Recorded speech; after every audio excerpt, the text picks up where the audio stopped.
You've been looking at Joe Biden, him taking office, and the big question for your mob... That's right. Will Space Force stay? It looks like it's a yes.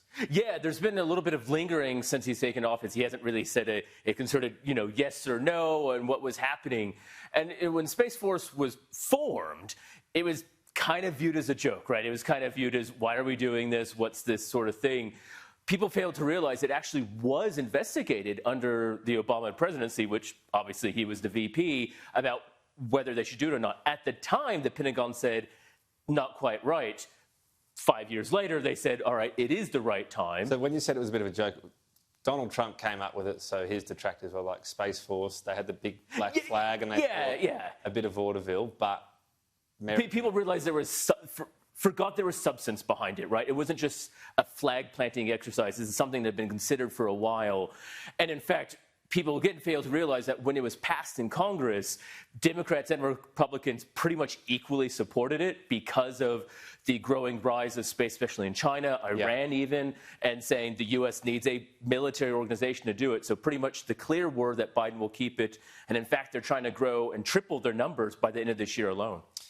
Now, let's talk about SpaceX, the all-private missions announced, and we've spoken about the astonishing cost, but it could be, you could get there for $13. Yes. Technically. Technically, that's right. So, we have the private mission that is going to go to the space station where we're paying, $71 million. But what Elon Musk did is he partnered with another tech billionaire, and they bought all of the seats on a Dragon capsule. What's happening here, by the way? So this is the docking from the test that they did. So that's why it's going so slowly. That's right. So this is docking to the space station. So it will go a little bit faster when you're looking at it.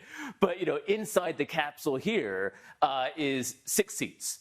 And essentially they bought 6 seats. There will be a pilot, the billionaire who paid for it, and they're partnering with a charity hospital in the U.S. that if you donate at least $10 US, so 13 Australian dollars, you can go in for a raffle prize. And the raffle prize is one of the seats. So it's a lottery? It's a lottery, essentially, that's right. What are your odds? That's the important question. Well, look, your odds are probably better in the lottery. They're hoping to raise like $200 million. They're expecting a lot of people to enter.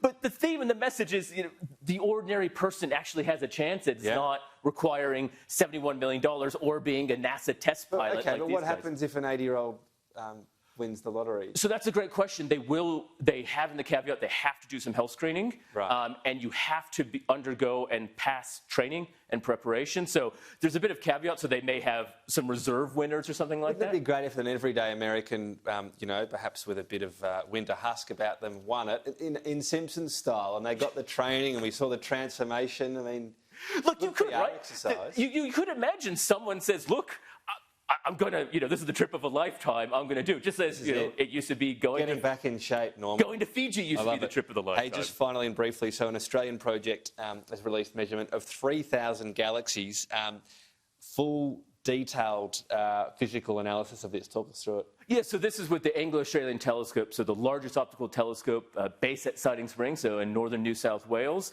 And what they're doing here is using this little plate with these cables on it it's kind of like giving a full physical to a galaxy. We've measured the outside, we've done some cursory studies, but they wanted to get all into the nooks and crannies of what a galaxy is like to really tell us how galaxies live and die, which tells us how stars form and even how planets form.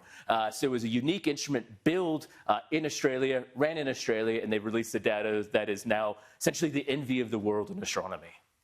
20 seconds, what did it show? Well, that just like humans, as a galaxy gets bigger, they also get fatter as you get older. We can relate to it. And younger galaxies are a little bit more naive and have less substance to them. That's a very interesting synopsis.